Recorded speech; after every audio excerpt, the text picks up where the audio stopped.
David Taub with GB Wire here with State Treasurer John Chiang, who is a hopeful for to be the next governor of California. Treasurer Chiang, thank you. Tell us how your visit to Fresno has been so far. Thanks, David. It's sensational, right? Fresno is just a really spectacular area with incredible people, so I always love coming up and visiting. All right, let's get into it. This past Sunday in Berkeley, there was some violence at a protest there. So I want to get your reaction when you saw about this violence here in Berkeley. Well, otherwise, I don't know if I call it a peaceful protest. It's peaceful in San Francisco the other day, but in Berkeley, not so much. Right, we're at that place in America where people are articulating and fighting for their values. I hope but we need to elevate this so that people can have honest conversations. We have to understand this is a country where we have different perspectives. I am one who has had experienced discrimination and hate and bigotry my whole life. I think it's important for good-willed Americans and Californians to say that's not acceptable. But we have to do so in a fashion where violence is not the approach that people get engaged in. Now, as a governor, how would you protect the First Amendment right of those who you disagree with? I mean, I don't think nobody I've heard of advocates for white supremacy or neo-Nazis, but do you believe they have a right to hold these rallies and protests if they so desire? This is a country where people get to articulate their values, so hopefully we can do so. The new chancellor at UC Berkeley wants to have a series of gatherings where you can have people with different perspectives come in and talk. But the mainstream of America, again, has to stand up and say racism is not who we are in the United States of America.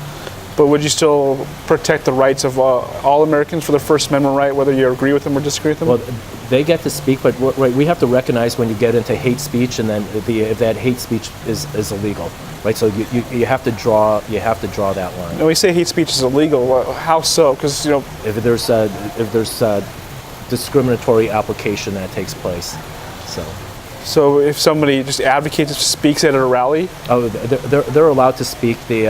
But I think I went back and I was in Boston, and so you had about 40 people show up. We had others who participated in the Unity rally. There were estimates of at least 15,000, estimates of others that were tens of thousands more who basically came in and demonstrated, right, that approach, those tactics, that beliefs are wrong, right? But they're entitled to articulate those, even though it's out of the mainstream, it's wrong, and hopefully we will transform American hearts and minds so that they reject that type of belief. And when you see this violence that's going on, I mean, it comes from sort of the really, what some call the alt-left now, Antifa, anarchists or so.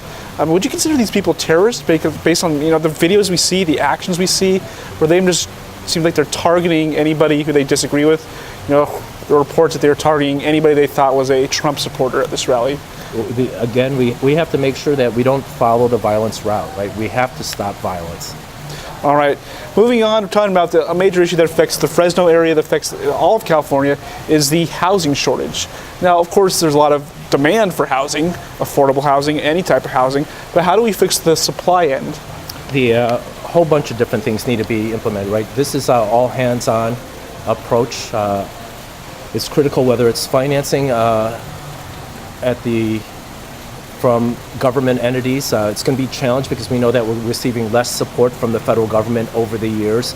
I'm asking the state and local governments to step up. So I've been a huge advocate, especially recently, during this last 4 weeks of the legislative session, to get the governor and legislature to come to agreement to increase the housing bond. Senator Jim Bell has done good work in putting a $3 billion bond.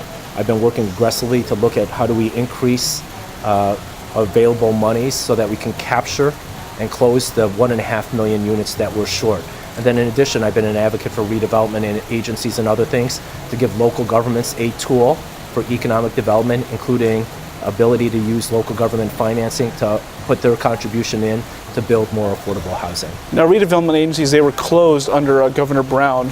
If you were governor, would you find a way to restart them? Yeah, I want to bring them back in an altered form. There were some abuses. Some of those monies were used for 4.5-star golf resorts. Some were used for, frankly, properties that shouldn't have been using limited resources in regards to taxpayer dollars. But we need to start investing some of those dollars so that teachers who work in local schools can live in those communities, or nurses, or firefighters, right? We want to make sure that we build affordable housing and workforce housing in local communities. Now, you said you wanted to double, even triple the bond amount that's already been proposed. What are the risks of borrowing that much money for housing issues? Well, it's absolutely critical that we do so today. We have a housing shortage that's hurting California's economic growth. But I listened to some of our top businesses in the state. I listened to others who just talk to economists. California's economy is slowing down in part because we can't keep the best talent in this community. So yes, it may require some additional resources, but over the long term, it's a strong, healthy investment. And then our ratings agencies point out that we have a lack of affordable housing in this state. So that's gonna potentially cost us more in borrowing in regards to credit. So let's tackle those problems early on. So instead of it getting out of hand and becoming a greater catastrophe than it is today. Now, would you be in favor of CEQA reform or for a CEQA, California Environmental Quality Act, doing the environmental studies, which has been used as a tool for those who are against projects to tie things up in court? Would you be in favor of CEQA reform if that meant builders giving them incentive to build more houses? There's a legislative effort today, SB 35, by a state senator out of San Francisco, and that includes incentives and tools to address some of those issues that are left unresolved by local municipalities in regards to CEQA. So yes, I am already in support of efforts. Now, one of the challenges of SB 35 is that the unions are able to get a prevailing wage, which means that in essence any public works projects would be paid almost at a union scale, even though if the person's in a union or not. Do you think that might prevent SB 35 from going through? People are working that out as we speak today. And generally, do you favor a prevailing wage rate? When you use public dollars, in many cases I do. All right. Now, another topic, without housing, you can't have housing without water.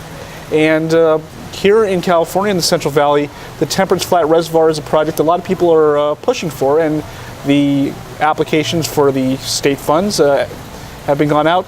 What's your solution to the water problem to get more water for Valley farmers? So obviously we need multiple approaches. So whether it's surface storage like Temperance Flat, I haven't taken a firm position on Temperance Flat, right? But they've made progress over the past year in regards to their application. Part of the concerns early on was the funding mechanisms to make sure that it could be covered, but it's clearly one of those issues that we need massive more improvements and support. I know sediment removal and that buildup is a huge challenge. What do we do to capture a lot of that runoff? So, further, a little bit north of here, what do we do? And we know that we had huge runoff off of San Luis. What can we do to make sure that we can increase capacity for facilities? Now, at the federal level, in the last couple of months, they passed something called HR 23, which is supported, at least a bipartisan effort of the Valley delegation that helped ease some of the environmental regulations. But it kind of irked environmentalists. It irked Governor Brown. I mean, is it necessary to relax some of these environmental standards if it means getting more water for the farmers here? Well, I think we have to look at the details of all of these. I don't know all the particular details, right? So if we can find something balanced and smart, nobody's going to be perfectly happy with any of these solutions, but let's try to find something that is workable for individuals. Okay, another issue that's pertinent to the city of Fresno right now is marijuana regulation. Of course, Prop 64 passed by the voters last year that allow recreational use of marijuana, but allow the cities to regulate it. What's your advice for a city like Fresno when it comes to whether they should allow marijuana production, cultivation, growing? Well, I leave that to the local elected officials and the community residents for their best input.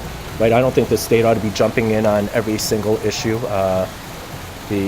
Right? Because then what's the need for local government? And we know there's a critical need for local government. They're absolutely instrumental in making sure that local residents' voices are heard, that we're responsive to how you build strong, safe communities. Yes, Proposition 64 didn't fully address all the issues. It left some of the big issues like taxation and banking left unresolved. So at the state level, I'm trying to address the banking issue and some of the taxing issues. But in regards to local regulations, I believe the Fresno City Council, or whatever jurisdiction you're talking about, ought to be having open hearings, making sure that they're fully addressing all the public safety needs, the resources, so that they have a comprehensive, thoughtful solution. Is taxing marijuana at the city level, is that a recommended way to help bring in revenue, bring in funds? I don't know if you want to incentivize cannabis activity through through taxation, right? Right, because we have to be very, very careful about cannabis use. Right, certainly there are research issues that are being involved in regards to some of its properties, especially when you think about how quickly some of the properties, elements, THC and other things impact cognitive development, especially amongst young people. So you ought not to be looking at the use of cannabis to, if I can make by the question, how much more money can I get from it? All right. Now, of course, Treasurer Chiang, you are a Democrat. There are a couple other big-name Democrats running for governor. I was wondering, to you, what does the California Democratic Party stand for? So California Democratic Party for me is about upward economic and social mobility. It's the core values of people who are trying to make it. It's a party of opportunity. You know, what do we do in regards to providing world-class education, making sure that we have affordable and accessible universal health care? What do we do in regards to building more affordable housing? So that's my view of what the work of the Democratic Party and others, frankly, hopefully the Republican Party will be about. Well, it's great playing, but sometimes it seems like in reality, the California Democratic Party and the Democratic Party nationwide is opposed Trump. I mean, I've taken a look at your Twitter feed. You have a lot of criticism of President Trump. Do you think that's healthy in the long run? You know, if the Democratic Party is viewed as whatever Trump does, we're going to do the opposite? Well, I haven't done that, right? I don't take issue with everything that President Trump has done. But when President Trump wants to reduce access to healthcare funding for the state, when he's talking about discussions about taking away Title I funding for education for some of the lowest income families here in California, when you talk about building walls with Mexico, when here in the Central Valley you need access to good, hardworking individuals to pick strawberries, asparagus, I will challenge President Trump when he's not acting in the best interest of Californians.